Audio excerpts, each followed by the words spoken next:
Chaque jour, chaque minute, chaque seconde, nous utilisons au moins l'un de nos 5 sens, y compris pendant notre sommeil. Parfois même, ils captent des informations dites imperceptibles, qui peuvent laisser s'exprimer notre intuition. Mais au-delà de ces 5 sens traditionnels, nous en avons bien d'autres, qui nous ouvrent à de multiples interactions sensorielles. Et leur ensemble constitue ce que j'appelle Huma-Anima. Et même si cette dernière a été étouffée par la suprématie de nos capacités de raisonnement, elle subsiste chez chacun de nous, et pas seulement chez ceux qui vivent dans la nature. Certaines personnes l'utilisent dans leur pratique professionnelle, et parfois sans le savoir. Je vais à la rencontre d'Isabelle de Castelbajac, coach, et qui a sa façon bien à elle de la mettre en œuvre au service de l'accompagnement de ses clients.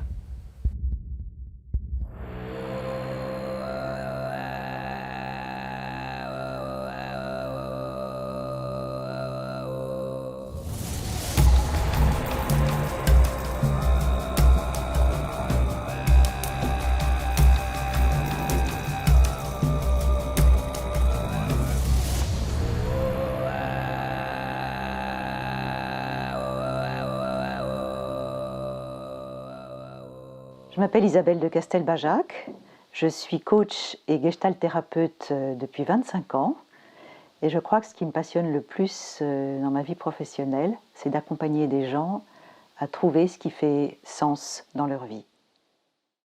Bonjour Isabelle, vous avez été fonctionnaire internationale à l'ONU, puis chasseuse de tête, et aujourd'hui vous êtes coach de dirigeants. Il y a quelques années, vous m'avez accompagnée et j'étais épatée par la justesse de vos feedbacks et leur finesse sur des choses dont vous ne pouviez pas avoir connaissance, en tout cas dont je ne vous avais pas parlé et que vous ne pouviez pas déduire.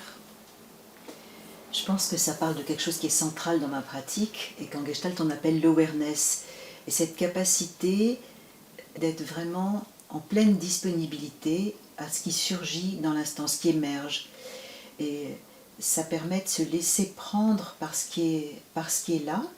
Et du coup, ça me rappelle un échange qu'on avait eu qui était assez fort, où j'avais vu, j'avais capté comme une panthère dans nos échanges.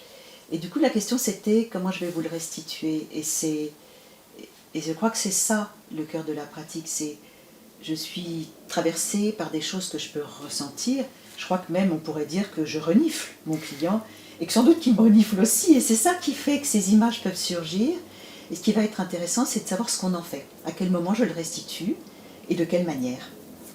En tout cas, vous aviez reniflé une panthère. Une panthère. Ça m'a été très utile dans une rencontre avec un lion. Si je vous parle d'interaction sensorielle avec le reste du vivant, qui nous permet d'avoir le geste juste, la décision juste, la posture juste, est-ce que ça vous parle ? Alors, c'est sans doute pas le terme que j'utiliserai dans mon référentiel, mais oui, ça me parle. Enfin, je pense que on ne peut pas se considérer en dehors de l'interaction avec son environnement. On est sans arrêt. C'est comme la respiration. Enfin, ça rentre, ça sort en permanence. Et donc, c'est ça qui se passe, y compris au fil des séances, en permanence.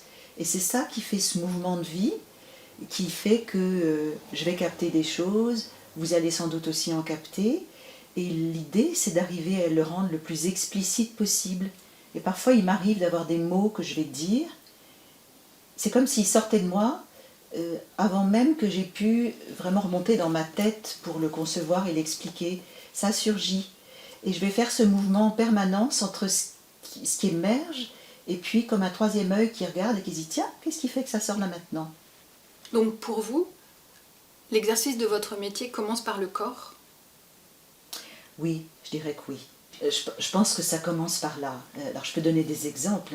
Il peut m'arriver, par exemple, je sens une espèce de pétillement à l'intérieur, très délicat, quand je suis en contact avec quelqu'un, parce que j'imagine qu'on est en train de toucher quelque chose d'essentiel.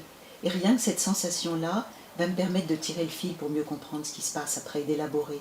Mais ça peut aussi être que tout d'un coup, je me sens triste, ou je sens que mon énergie baisse, ou je me sens mobilisée, peut-être même parfois en colère. Et tout ça, toutes ces sensations-là vont être des moyens d'éclairer en situation ce qui probablement est en travail pour la personne que j'accompagne. Ah, tiens, je peux vous donner cet exemple, par exemple, qui peut peut-être être parlant.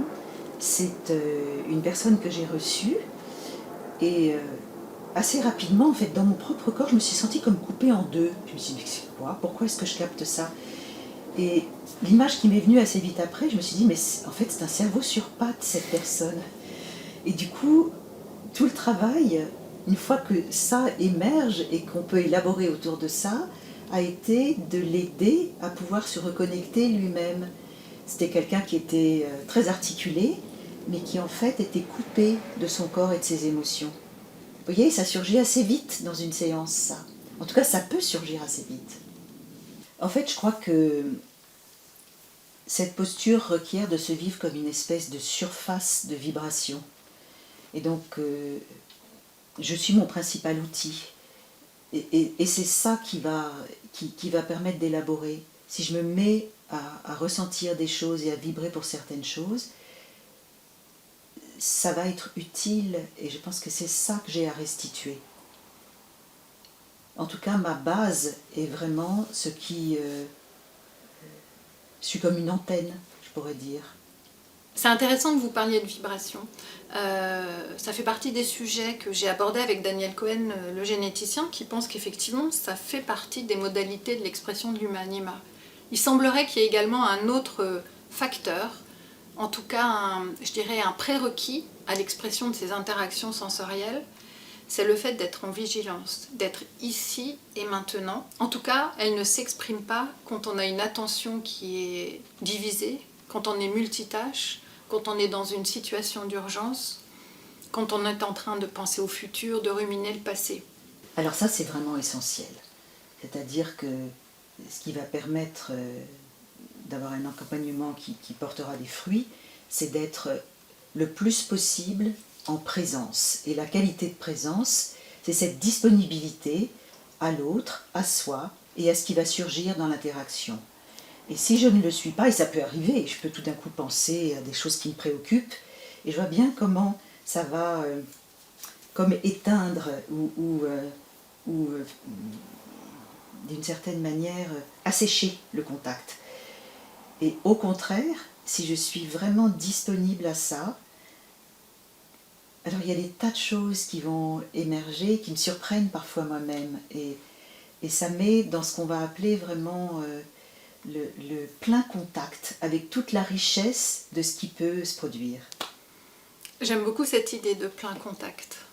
Donc l'attention, le plein contact, semble être une condition nécessaire à l'expression de l'humanima. Est-ce que vous parleriez de perception amplifiée, élargie? Alors, c'est pas dans mon vocabulaire, mais j'imagine qu'il y a des ponts entre ces notions. Et quand vous le dites, ça me fait penser à ce que certaines personnes qui s'intéressent au chamanisme évoquent, et notamment quand il y a du tambour qui amplifie du coup cette ouverture et tous ces canaux qui vont pouvoir s'exprimer. Mais ça parle probablement de cette ouverture et cette disponibilité la plus grande possible et qui englobe à la fois le corps, le cœur, la tête et toutes les intuitions. J'ai une dernière question pour vous. Comment est-ce que vous faites pour développer votre propre humanima et quels conseils vous donneriez-nous? Je peux vous raconter ce que je fais moi en fait après chaque séance, et plus ça va, plus j'en ai besoin, c'est je descends dans mon jardin. Ne serait-ce que quelques minutes. Je raccompagne la personne à la porte et après j'éprouve le besoin d'aller me pencher sur une rose ou d'aller regarder mon petit buisson ou mes graminées qui sont en train de grandir. Je crois que ça me permet de me poser, de descendre, de me retrouver et du coup de me mettre en disponibilité pour le rendez-vous suivant. Et quand je suis dans mon jardin, comme ça, dans ce temps de pause et de ressourcement, je crois que ce que ça me fait vivre, c'est une reconnexion à quelque chose qui est plus vaste que moi, hein, peut-être une reconnexion au cosmos, on pourrait le dire. Nous sommes en permanence interconnectés. Et ce qui est à chaque fois surprenant pour moi, c'est à quel point, en sentant ça de manière globale, ça me recentre aussi et ça me reconnecte à moi-même.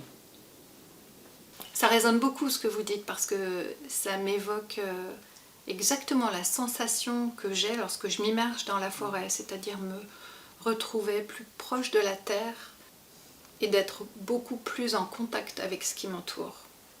Je ne sais pas expliquer ce qui se passe à ce moment-là. Je me contente de le vivre, mais c'est ça qui fait que je vais de nouveau être pleinement disponible dans l'ici et maintenant à ce qui va émerger. C'est par ce mouvement de me relier à la nature que sans doute je développe aussi cette acuité à être dans un présent qualitatif. Merci beaucoup Isabelle, c'était très enrichissant. Avec plaisir. Il n'y a pas besoin d'aller à l'autre bout de la planète et d'étudier des pratiques chamaniques pour observer l'humain-anima en action. Certains métiers nous y conduisent naturellement et l'humain-anima leur apporte alors une richesse et un déploiement incroyables.